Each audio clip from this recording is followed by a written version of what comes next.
Hello दोस्तों। आज का जो टॉपिक है ना, वो है माइंडफुल ईटिंग। खाने के साथ अपने रिश्ते को बदलें।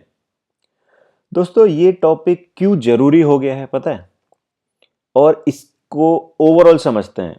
तो जैसे माइंडफुल ईटिंग है क्या?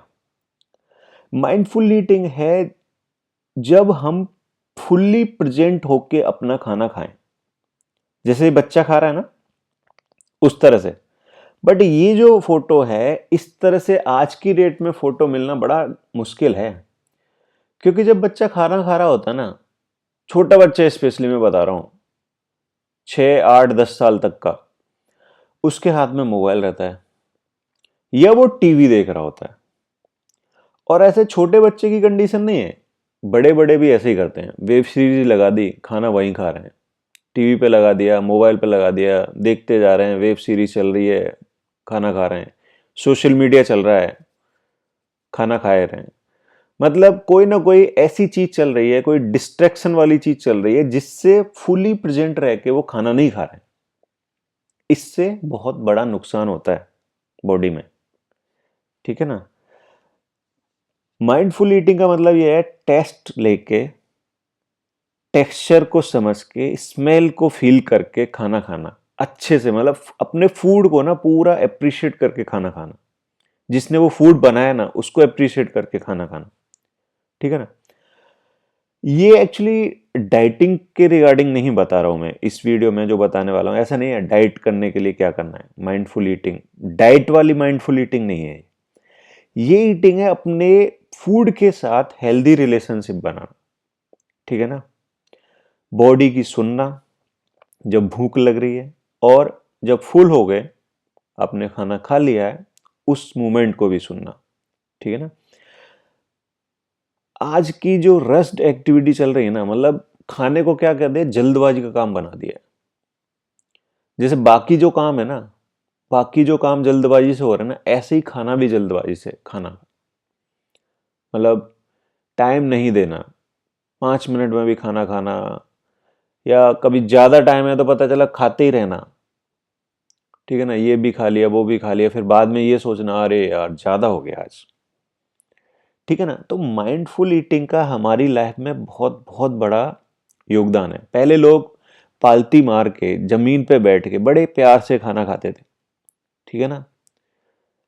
मतलब खाने के लिए हाथ जोड़ने का पहले, फिर खाना खाना शुरू करने का, जिसने बनाया उससे भी दो चार बात करने का, अच्छा बना है। ठीक है ना? आज की डेट में ये सब चीजें ना गायब हो गई हैं, गायब होती जा रही हैं। मैं ऐसा तो नहीं करूंगा हर कोई ऐसा करता है, बट बहुत कम लोग माइंडफुल ईटिंग करते हैं। ये जरूरी क्यों हो गया है? ये जरूरी हो गया है कि फास्ट फूड वाला जो कल्चर है ना, उसने माइंडलेस ईटिंग को एनकरेज कर दिया है। जैसे मूवी देखनी है सबको बैठ के, तो खाना तो बनेगा नहीं।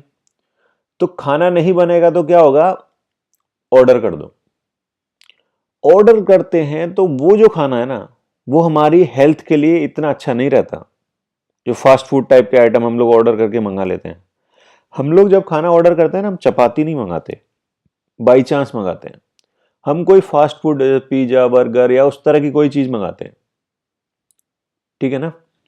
तो ये जो है माइंडफुल ईटिंग के अलावा जो चल रहा है ना, माइंडलेस ईटिंग, उसमें हम अपने लिए अनहेल्दी फूड चॉइसेस रखते हैं और उससे हमें कहीं ना कहीं नुकसान होता है। ओवर ईटिंग, अंडर ईटिंग, ये दूसरा रिजल्ट है उसका। कम टाइम है, जल्दी से भागना है, मीटिंग में जाना है, या ड्राइविंग कर रहे हैं कंटिन्यू, पता चला थोड़ी देर रुकेंगे, रेस्टोरेंट वगैरह में कहीं रुकना है, थोड़ी देर रुकेंगे, जल्दी से खाएंगे, फिर निकल लेंगे। मतलब या तो ओवर ईटिंग का गणित बनता है या अंडर ईटिंग का गणित बनता है, क्योंकि खाने पे ध्यान है ही नहीं, ध्यान तो दूसरी जगह है। तो उसी चीज को रोकना, फुली प्रेजेंट रहना जब हम खाना खाते हैं, उसको माइंडफुल ईटिंग बोलते हैं। ठीक है ना?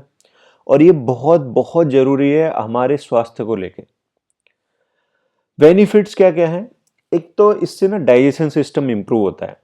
अगर हम चबा चबा के खा रहे हैं थोरोली, मतलब अच्छे से ध्यान रख के खा रहे हैं ना, तो ये हमारे डाइजेशन सिस्टम को इंप्रूव करता है।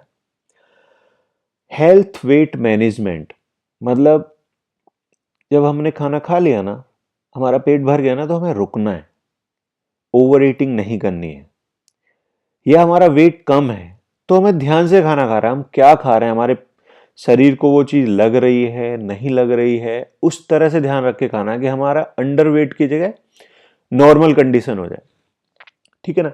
तो वेट मैनेजमेंट में हमें ये माइंडफुल ईटिंग बहुत हेल्पफुल रखती है, क्योंकि जो हम खा रहे हैं ना उसका इफेक्ट हमें पता रहता है कि ये खाने से हमारा ये फायदा हो रहा है, ये नुकसान हो रहा है। तो जब हम माइंडफुल ईटिंग करेंगे तो हम वो चीज खाएंगे जो हमारे लिए फायदे वाली है, नुकसान वाली है वो चीज नहीं खाएंगे या ना के बराबर खाएंगे। स्ट्रेस रिड्यूस करने में हेल्प करता है। आपने सोचा है खाना स्ट्रेस रिड्यूस करने में हेल्प करता है? कैसे पता है? जब आप शांति से खाना खाते हो ना, तो आप पीसफुल मूवमेंट क्रिएट करते हो दिन में। आप 2 टाइम खाना खा रहे हो या नाश्ते के साथ 3 टाइम खाना खा रहे हो। जब आप खाना खा रहे हो ना, माइंडफुल ईटिंग के साथ खाओ, तो उस समय जो पीसफुल एनवायरनमेंट क्रिएट होता है ना माइंड में, उससे ओवरऑल स्ट्रेस रिड्यूस होती है। ठीक है ना। बेटर फूड चॉइस जो मैं बता रहा था, अगर आप ध्यान से खा रहे हो, सोच के समझ के खा रहे हो ना, तो आप हेल्दी फूड ही खाओगे। ठीक है। स्टेप किस तरह से, मतलब इसकी शुरुआत कैसे करें? तो सबसे पहले ना, सबसे पहले जैसे ही खाना सामने आता है ना, पॉज लेना है। पॉज। ठीक है ना। पॉज लेना है। खाने का कलर कैसा है, खुशबू कैसी है, किस तरह से वो थाली में लगाया हुआ है, सजाया हुआ है, उसको ध्यान से देखना है। ठीक है ना।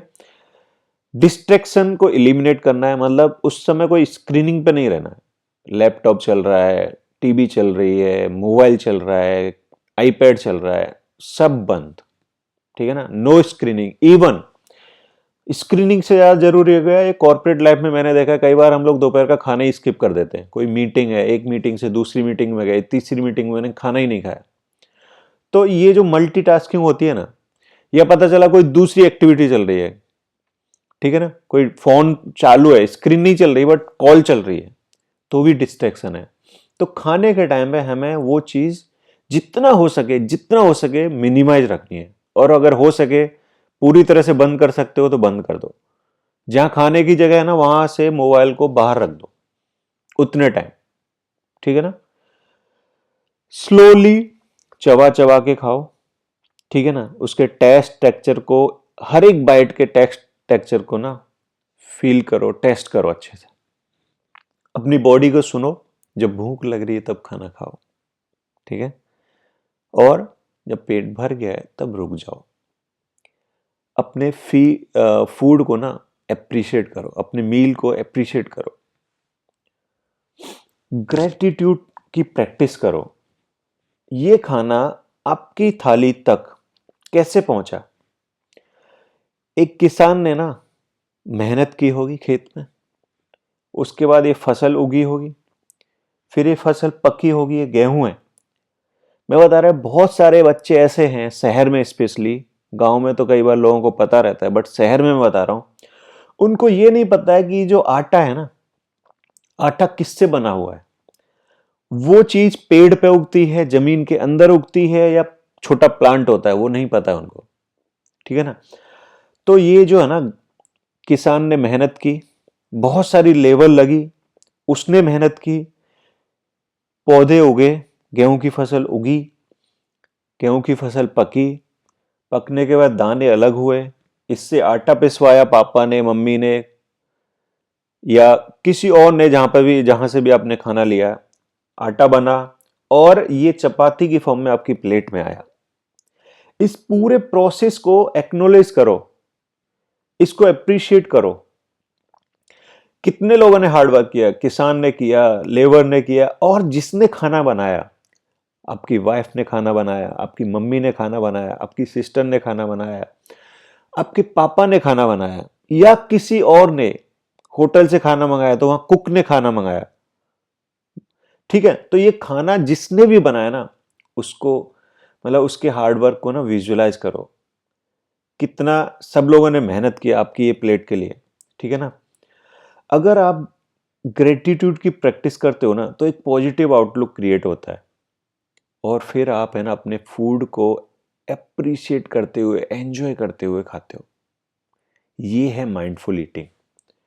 दोस्तों ये प्यारा सा कोट है ना, इसको ध्यान रखना, क्योंकि फूड वेस्टेज है ना, इस पे मैं बाद में कभी वीडियो बनाऊंगा। फूड वेस्टेज भी कंट्रोल करना बहुत ज़रूरी हो गया है।